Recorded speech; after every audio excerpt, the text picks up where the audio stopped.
शायद लोकतंत्र को हवाबाजी देखा जा रहा है। संविधान की प्रति को हाथ में लेकर जिस तरीके का इशारा किया जा रहा है, शायद वे इशारा समझ में नहीं आ रहा है। हमारा मुद्दा संविधान है, हमारा मुद्दा लोकतंत्र है, हमारा मुद्दा समानता है, हमारा मुद्दा सबके लिए बराबर के अधिकार है। बात आपने की है, मैं मोहब्बत की बात आज कर रहा हूँ, नफरत के बाजार को खत्म कर रहा हूँ। नहीं, आप क्यों खुलवाना चाहते हैं? अभी मुझसे मतलब सारी बातें लीक करा के आप दूसरों तक पहुंचाना चाहते हैं हम कहाँ क्या कर रहे हैं। जो लोग नफरत को बढ़ावा दे रहे हैं, मेरे नेता बैरिस्टर असदुद्दीन ओवैसी उन लोगों की मुखालफत करते हैं। 10 साल से विधानसभा में लोग मेहनत कर रहे हैं और लोग हर बार हमसे, बहुत सारे लोग इस बात से नाराज़ थे कि आप प्रत्याशी क्यों नहीं उतारते हैं। कई ऐसे लोग मैं आपको बता सकता हूं जो उंगलियों पर हैं कि जो हमसे नाराज़ चल रहे थे कि आप प्रत्याशी नहीं उतारते हैं। जैसे ही अरशद राणा साहब के प्रत्याशी होने का ऐलान हुआ, वो फौरन कूद करके मैदान में आ गए। समाज के सम्मान में और MIM पार्टी जो है मैदान में। मेरे साथ इस वक्त मौजूद हैं MIM के प्रत्याशी अरशद राणा, जिनको MIM ने उपचुनाव में मीरापुर से प्रत्याशी बनाया है। फिलहाल संबेलेडे में मौजूद हैं, थोड़ा सा इनसे जानते हैं कि एक अरशद राणा वो थे जिनका अभी हाल ही में इंटरव्यू किया था, कांग्रेस के सिंबल पर तैयारी कर रहे थे, कांग्रेस पार्टी से तैयारी कर रहे थे। एक अरशद राणा वो है जो संविधान की और न जाने कैसी कैसी दुहाई दे रहे थे। एक अरशद राणा वो है जो मोहब्बत के दुकान की नफरत के बाजार में बात कर रहे थे। एक अरशद राणा वो है जिनके आज गले में MIM का फटका है, सर पर MIM की टोपी है। तो थोड़ा सा जानते हैं कि कैसे इतनी चेंजिंग हुई इतनी जल्दी कि आखिरकार MIM में आ गए और क्या वजह रही कि इनको उसको छोड़ के आना पड़ा। सबसे पहले तो मैं आपका आभार करना चाहूँगा, आपने टाइम दिया। आपके चैनल का, भारत लाइव का मैं भी बहुत शुक्रगुजार हूँ। सबसे पहले आपके सवाल में ही जवाब है। आप कहते रहे हैं कि लोकतंत्र की दुहाई दे रहे थे, मैं आज भी लोकतंत्र की दुहाई दे रहा हूँ। भाई वहाँ लोकतंत्र का मुझे ये लगा कि लोकतंत्र को बचाने की बात हो रही है, लेकिन जब हिमाचल प्रदेश में वो हुआ तो उस वक्त लोकतंत्र जो है चकनाचूर हो गया। तो मुझे लगा कि यहाँ पर शायद लोकतंत्र को हवाबाजी देखा जा रहा है। संविधान की प्रति को हाथ में लेकर जिस तरीके का इशारा किया जा रहा है, शायद वे इशारा समझ में नहीं आ रहा है। आज सबसे बड़ी बात मोहब्बत की जो बात आपने की है, मैं मोहब्बत की बात आज कर रहा हूँ, नफरत के बाजार को खत्म कर रहा हूँ। जो लोग नफरत को बढ़ावा दे रहे हैं, मेरे नेता बैरिस्टर असदुद्दीन ओवैसी उन लोगों की मुखालफत करते हैं। मेरे नेता कहते हैं कि सर्वजन हिताय सर्वजन सुखाय, सर्व समाज के सम्मान में और MIM पार्टी जो है मैदान में। आपको ये चुनाव बता रहा है, मीरापुर उपचुनाव, आप जनता का प्यार देख रहे हैं। ये जो सैलाब उमड़ रहा है ना, ये कोई किराए के नहीं है। अरशद राणा तो बहुत गरीब आदमी, एक पत्रकार है, पत्रकार से गरीब कोई होता ही नहीं साथियों। तुम्हें पता है इनकी निधि भी नहीं आती, लेकिन आज इंशाल्लाह आप दिख रहा कि जनता ने निधि का जुगाड़ कर दिया और ये विधानसभा भेजने वाले अब की बार। तो आपको सबसे पहले मुबारकबाद ये है कि जो मीरापुर की जनता है ना, भोली भाली, इसे बहुत ठग लिया नेताओं ने। अब तो ये ठगेगे इस मीरापुर चुनाव में। मैंने कह दिया अपनी सारी जनता को, जितने भी आ रहे हैं और ला रहे और ले जा रहे, सबका स्वागत करो, सबको बेहतरीन टोपी घुमाओ, टोपी उड़ाओ, सबको बेहतरीन दिखाओ, सबका सम्मान करो। लेकिन जब वोट डालने जाओगे तो बैरिस्टर असदुद्दीन ओवैसी की बात को मत भूल जाना। ये मत भूल जाना कि तुम्हारी आवाज कौन बुलंद कर रहा है। आप फील्ड में हैं, आपके पास क्या मुद्दा है? आप जैसे फील्ड में जा रहे हैं, क्योंकि कई लोग ये कह रहे हैं कि MIM तो वोट कटवा साबित होगी। क्या आंकड़े आपके पास है और कितना आपको विश्वास है, कितने वोटों से आप जीतने वाले हैं? पहली बात तो यह है कि उन लोगों को भी मुबारकबाद जो कह रहे हैं कि कटवा साबित होगी।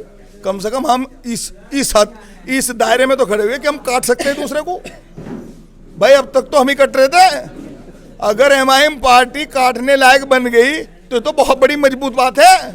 अगर हमें यहाँ पे भाई देखो एक मिनट, दुश्मन कौन? जिसका जिक्र, और बढ़ेगा कौन? जिसका जिक्र। अगर हमारा जिक्र लोग गलत तरीके से भी कर रहे हैं तो आवाज तो MIM पार्टी मजलिस इत्तेहादुल मुस्लिमीन की कर रहे हैं। भाई जिक्र तो हो रहा है। अगर दुश्मन नहीं होंगे, चाहने वाले नहीं होंगे तो जिक्र कौन करेगा? फिर जिक्र कहाँ से लाओगे? करना किराए पे आवेंगे। अब किराए के जुगाड़ अरशद राणा का है नहीं। तो विधानसभा में क्या मुद्दे आपके हैं जिनको लेकर आप जनता के बीच जा रहे हैं? सबसे पहला मुद्दा प्यार का है।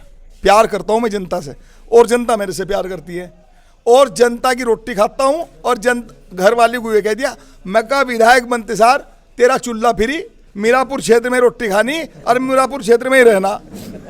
लेकिन जैसे आप कांग्रेस से तैयारी कर रहे थे, उस बीच में आप लोगों को अपने बता रहे थे, लेकिन कई लोग ये कह रहे हैं कि बहुत जल्दी जल्दी आप पारी बदलते हैं, दूसरी पिच पे खेलते हैं। क्या ये पूरा समीकरण कैसे, कितनी जल्दी जल्दी आप दल बदलते हैं? पहली बात तो आपको बताऊं कि शायद आपको, मेरे वरिष्ठ पत्रकार साहब, आपको मालूम नहीं कि मैं 24 साल एक ही दल में रहा हूं। 24 साल एक नेता का रिकॉर्ड बता दो जो एक दल में रहा हो। मुजफ्फरनगर में 24 साल का रिकॉर्ड एक आदमी का बताओ कि वो एक दल में रहा, बताओ मुझे आप। सईदुज्जमा साहब हैं जो बहुत पुराने हैं। उनके लड़के ने जवाब दे दिया। लड़के नहीं, सईदुज्जमा साहब की बात। सईदुज्जमा साहब की जब लड़के ने जवाब दे दिया, और पहली बात तो आपको बताओ, सुनो, सईदुज्जमा हमारे चचा हैं, सलमान सईद हमारा भाई है, ठीक है ना। आप नेताओं की बात करो, मैं तो खादिम हैं बेचारे जिन्होंने खिदमत की है। हमारे सईदुज्जमा जो है पूर्व में मंत्री रह के उन्होंने खिदमत करी लोगों की, उनकी बात तो मत करो, बात उनकी करो जो डेली दल बदलते हैं। अरशद राणा 24 साल एक पार्टी में रहकर लोगों की खिदमत की, सेवा की, लेकिन जब अरशद राणा को ठगा गया, प्रत्याशी बनाकर 4 साल 18 से 22 तक मुझे प्रत्याशी रखा था, उसके बाद में मैंने डिसीजन लिया था, और उसके बाद भी मैंने देखा, मैं कहा शायद हो सकता है कि कांग्रेस पार्टी अच्छी नीतियों को लेकर आगे चली हो। लेकिन कांग्रेस पार्टी जो है नीतियों को तो आगे लेके चलती है, लेकिन राहुल गांधी, प्रियंका गांधी दोनों कर क्या लेंगे जब जो घेरे में बैठे हुए लोग बाग वो मिलने नहीं देते किसी को। जब एक दूसरे को कोई मिलेगा नहीं है तो दो भाई क्या करेंगे, दो बहन भाई क्या करेंगे? सब कांग्रेसी जब खड़े होंगे तो जब समाज खड़ा होगा। आज कांग्रेस आपको सड़कों में दिखाई दी, वो अरशद राणा का जलवा था जब आपको कांग्रेस दिखाई दी। ईमानदार से बताओ, दिखाई दी या नहीं दिखाई दी? ये तो जनता बताएंगे ना, हम क्या बताएंगे। आपने कवर किया है पूरा प्रोग्राम मेरा, मैंने 2 प्रोग्राम किए हैं, दोनों सम्मेलन आपने कवर किए। सड़कों पर आपको 400 गाड़ियां नजर आई है नहीं आई? साथियों, मेरा कहने का मकसद ये है कि आज फिलहाल गठबंधन जो ये ठगबंधन घूम रहा ना, इससे लोग त्रस्त हो चुके हैं। अरे जब मुद्दों की बात आओगे तो आप यादवगिरी दिखाओगे, और जब वोट की बात आओगे तो मुल्ला मुलायम बन जाओगे। अरे भाई वो टाइम नहीं है अब। मुलायम सिंह जी तो बेचारे स्वर्गवास हो चुका है। अखिलेश यादव जी, अब आप देखिए कि आपके लिए मुस्लिम समाज कितना बेहतरीन ताज बना के तैयार कर रहे हैं। मीरापुर उपचुनाव में आपको दिखाएंगे कि आप जिन्हें गठबंधन में नहीं लेना चाहते हैं। हमारा ईमान का ताल्लुक है बैरिस्टर असदुद्दीन ओवैसी से। अगर हमें नहीं ले रहा है, उसे नहीं ले रहा है, तो किसे लेगा साहब? हमसे कोई गठबंधन करने के लिए तैयार नहीं है। ठगबंधन होते फिर रहे, जिनकी 10-10 हज़ार वोट, 20-20 हज़ार वोट है, उनकी भी जुगाड़ है। हमारी एक विधानसभा में 1.5 लाख वोट, लोकसभा में 11 लाख वोट, और सब समाज के लोग बाकी हमारे साथ, और हमें कोई पूछने वाला नहीं। इससे बुरे दिन कोई नहीं हो सकते साहब जो आप देख रहे हैं। 1 से 1.5 लाख वोटों की बात कही जा रही है, लेकिन कह रहे कि प्रत्याशी भी तो आपके कई हैं आपके समाज से। उधर आरएलडी अभी फाइनल नहीं कर पाई है, लेकिन ये कह रहे हैं कि जैसे आप कई प्रत्याशी हैं तो वोट डिवाइड होगा, जिससे बीजेपी आसानी से निकल। अरे भाई ये घबराहट है जिनके प्रत्याशी क्लियर नहीं हुए। अरशद राणा के मैदान में आने के बाद जो प्रत्याशी बन गए, मैं उन्हें दिक्कत ये है कि वापस कैसे जावे, और जो बनने वाले उन्हें दिक्कत ये कि किसे बनावे। अरशद राणा मैदान में, सर समाज के सम्मान में अरशद राणा मैदान में, ओवैसी साहब जिंदाबाद। और मजलिस इत्तेहादुल मुस्लिमीन जो पार्टी है ना, ये ऑल इंडिया का जो नाम है, ये ऑल इंडिया में परचम ऐसा ले रहा है कि मीरापुर सीट जो है ना, ये इतिहास बनाने जा रही है साथियों। ठीक है, बहुत बहुत शुक्रिया बात करने के लिए। ये थे अरशद राणा जो एमआईएम के उपचुनाव के प्रत्याशी है। फिलहाल जल्दी में कहीं जाना है, लेकिन यहाँ और भी कई लोग हैं, थोड़ा सा इनसे भी बातचीत कर लेते हैं। क्या नाम है आपका? मोहम्मद फरमान एडवोकेट, एमआईएम से मीरापुर विधानसभा से अध्यक्ष। आप मीरापुर विधानसभा अध्यक्ष हैं। मीरापुर में पूरा दौरा चल रहा है, डेरा आपने डाला हुआ है, पूरी टीम उतारे हुए हैं, किस तरह का रिस्पॉन्स है? अल्हम्दुलिल्लाह, कई दिन, जिस दिन से अरशद राणा साहब यहाँ से प्रत्याशी बन के आए हैं, जितने प्रोग्राम हो रहे हैं, किसी पार्टी का आज तक ऐसा प्रोग्राम, किसी पार्टी को अब तक ऐसा रेस्पॉन्स नहीं मिला है, क्योंकि ये सालों की कार्यकर्ताओं की मेहनत है। इसमें हमारा स्पेशली किसी का कुछ नहीं है। कार्यकर्ता सालों से यहाँ मेहनत कर रहे हैं, और लोग उम्मीद कर रहे थे कि इस बार एमआईएम यहाँ अपना प्रत्याशी उतारेगी, और वही नतीजा हुआ। एमआईएम ने इस बार प्रत्याशी उतार दिया है, इंशाल्लाह सबका इलाज करेगा। लेकिन कई लोग ये कह रहे हैं कि एमआईएम पहली बार तो उपचुनाव लड़ रही है, इसमें भी बाहरी प्रत्याशी उतार दिया, जबकि लोकल के और कई प्रत्याशी हैं। तो बिरादरी को लेकर, या यूँ कहें कि मुस्लिम समाज को लेकर वोट डिवाइड का जो बातें सामने आ रही हैं, उसको कैसे आप डिफाइन करेंगे? सवाल मुस्लिम समाज का नहीं है, सवाल ये है कि वो किस मुद्दों पर चुनाव लड़ रहे हैं।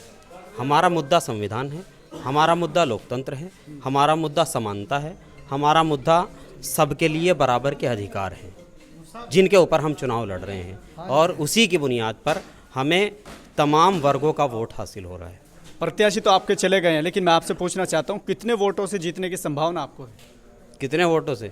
वो तो गिनती होने के बाद आपको खुद पता चल जाएगा कितने वोट से जीते। उससे पहले आंकड़े लगाते हैं ना, कई पार्टी वाले कह रहे हैं कि हम 30,000 से जीतेंगे, हम 20,000 से जीतेंगे। आप भी पत्ते खोल दीजिए कितने हज़ार से जीतेंगे। नहीं, आप क्यों खुलवाना चाहते हैं अभी मुझसे? मतलब सारी बातें लीक करा के आप दूसरों तक पहुंचाना चाहते हैं हम कहाँ कहाँ क्या कर रहे हैं, कितनों से जीत रहे हैं। कहाँ क्या कर रहे हैं उसको छोड़िए, लेकिन मैं ये कह रहा हूँ कि क्या आपको उम्मीद है कि आप 10-20 हज़ार वोटों से ऊपर से जीत रहे हैं? इंशाल्लाह 50,000 वोट से जीत के निकलेंगे। तो खुल के बता दिया आपने, खुल के बताना क्यों नहीं चाह रहे हैं? और लोगों की तरह डट के बात कीजिए ना।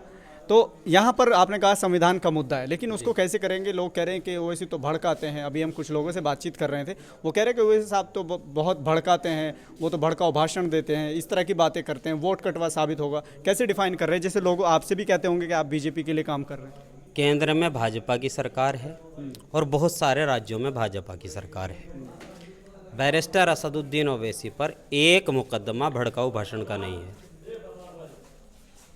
वाराणसी को लेकर या शाही ईदगाह को लेकर उन पे एक मुकदमा है, वो चल रहा है आपका, आपने देखा हो तो। नहीं, वाराणसी को लेकर या कहीं को भी लेकर बैरिस्टर साहब ने गलत क्या कहा है? वो जो कुछ बोलते हैं संविधान को लेकर के बोलते हैं। अगर मस्जिद या मंदिर के ताल्लुक से बोलते हैं तो प्लेस ऑफ वर्शिप एक्ट 1991 के हिसाब से बोलते हैं। लेकिन विधानसभा की बात करते हैं, उपचुनाव में जैसे आपने कोई चुनाव नहीं लड़ा, पहला चुनाव है, कितनी आपके सामने मुश्किलें आ रही हैं, कितना टफ है आपके लिए चुनाव? 10 साल से विधानसभा में लोग मेहनत कर रहे हैं और लोग हर बार हमसे, बहुत सारे लोग इस बात से नाराज़ थे कि आप प्रत्याशी क्यों नहीं उतारते हैं। कई ऐसे लोग मैं आपको बता सकता हूं जो उंगलियों पर हैं कि जो हमसे नाराज़ चल रहे थे कि आप प्रत्याशी नहीं उतारते हैं। जैसे ही अरशद राणा साहब के प्रत्याशी होने का ऐलान हुआ, वो फ़ौरन कूद करके मैदान में आ गए। आपको ये कहा जाता है कि आपको सिर्फ मुस्लिम वोट मिलता है, तो इस बार उपचुनाव में क्या आपको लगता है दूसरी बिरादरी? कौन कहता है हमें मुस्लिम वोट मिलता है? बैरिस्टर असदुद्दीन ओवैसी साहब को मुस्लिम वोट मिलता है, इम्तियाज़ जलील साहब को मुस्लिम वोट मिलता है। कह रहे हैं ना कि पहले मुस्लिम और दलित सब मिलता था, इस बार मुस्लिम मिला तो वो हार गए इम्तियाज। ये तो वो कह रहे हैं जिनकी दुकानें बंद होने जा रही हैं, जिनके पेट में दर्द है, जिन्होंने मुसलमान को अपना वोट बैंक समझा हुआ है। मुसलमान भी मिल रहा है, दलित भी मिल रहा है, सर्व समाज का वोट हमें हासिल हो रहा है। चलिए, बहुत बहुत शुक्रिया बात करने के लिए।